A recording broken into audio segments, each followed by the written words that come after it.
In the recent era, the sport of wrestling has gained immense popularity all over the world. Because of this, WWE's wrestling matches and the players who participated in them became known to many people in the world. One such player who became popular in the 2000s is Chris Benoit.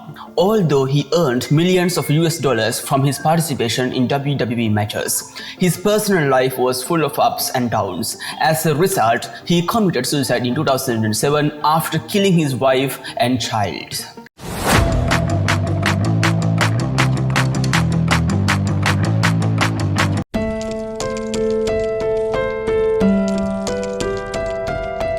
Chris Benoit was born in Quebec, Canada in 1967.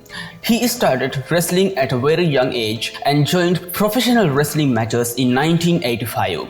In 2000, a new chapter in his life associated with wrestling in Canada and Japan turned with his involvement with Vince McMahon's WWE. Joined in this way, soon Benoit becomes a star there.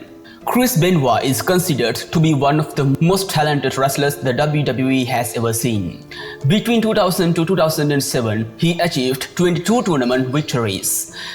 There were signs of a long and bright future in wrestling for him. However, in 3 days of June 2007, all of that turned upside down. During that time, he killed his wife Nancy and 7-year-old son Daniel, and then committed suicide.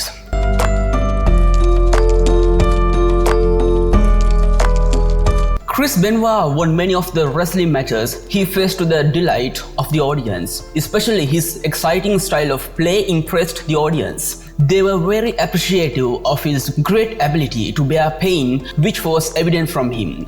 He became a very difficult person to defeat in the wrestling ring as he endured heavy hitting with things like chairs, ladders, and iron poles, and then turned around and attacked his opponent. Chris Benoit got this ability not only because of his physical strength and self-confidence, he also used testosterone and other steroids to increase his stamina, and without even realizing it slowly became an addiction and the violent feelings that arose from him. He was in a situation that he could not control but was not exposed to the outside world. Outside of the wrestling ring, Chris Benoit's violent behavior was also highlighted from time to time. He married twice and had 3 children, the only child from his second marriage being a son named Daniel. His second wife Nancy, whom he married in 2000, even filed a divorce case against him once because of his violent behavior. Nancy had said that although Benoit appeared to be a peaceful man in normal life, when angered, he became extremely violent and untrustworthy. She had further told the authorities that she was afraid that he would harm her and the child. However, later she had withdrawn the complaint.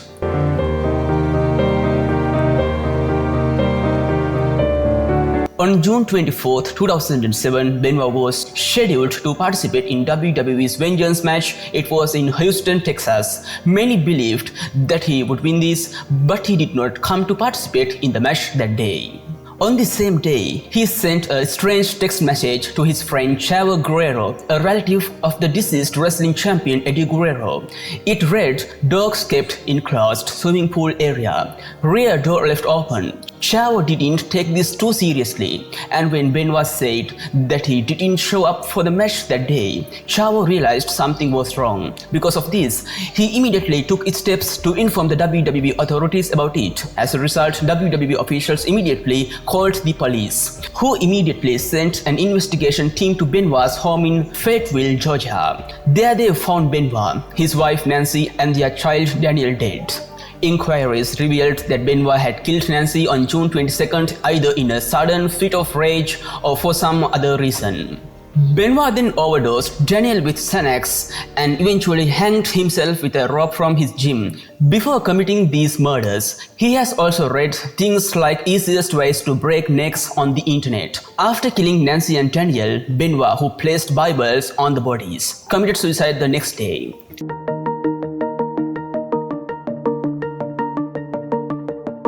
The news of Chris Benoit killing his family members and taking his own life spread like wildfire around the world. The authorities took immediate steps to find the reasons why he committed suicide.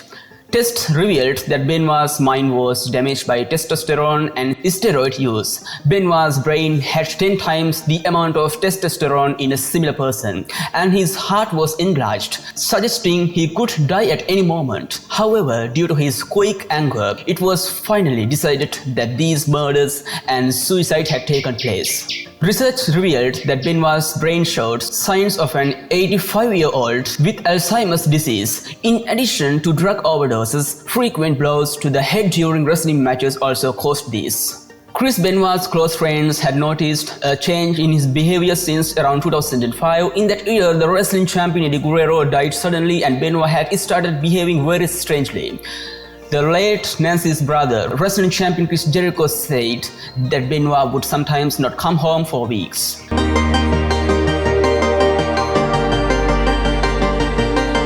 The WWE, which issued a statement following Benoit's death, denied that he had to face this unfortunate incident because of the sport of wrestling. Undeterred, they removed all of Benoit's videos and photos from their website. However, later on, WWE made many important decisions for the player's safety, such as banning chair strikes to the head. In addition, the rules against the use of prohibited dangerous drugs by those involved in the sport of wrestling were made very strict. Benoit's death led to all that happening. The tragic death of Chris Benoit shows one of the darkest aspects of competitive wrestling. The world mourned his death, and on the one hand, a bitter truth that WWE had been hiding until then was exposed to the world. Although there have been reports of untimely deaths linked to wrestling since Benoit's death, there have been fewer cases due to some rules changes, as well as a reduction in dangerous strikes and drug use. So today I talked to you in this video the mysterious death of Chris Benoit, the wrestling champion who shook the world. So what do you think about this video? If the video is good, please like it and also subscribe to my channel. So I say goodbye for today. May you all be blessed. I don't ever slow up, no I don't take shit. I got no love for the fakeness. If you wanna play tough and wanna hate this, I'll always show up. I don't ever slow up, no I don't take shit. I got no love for the fakeness. If you wanna play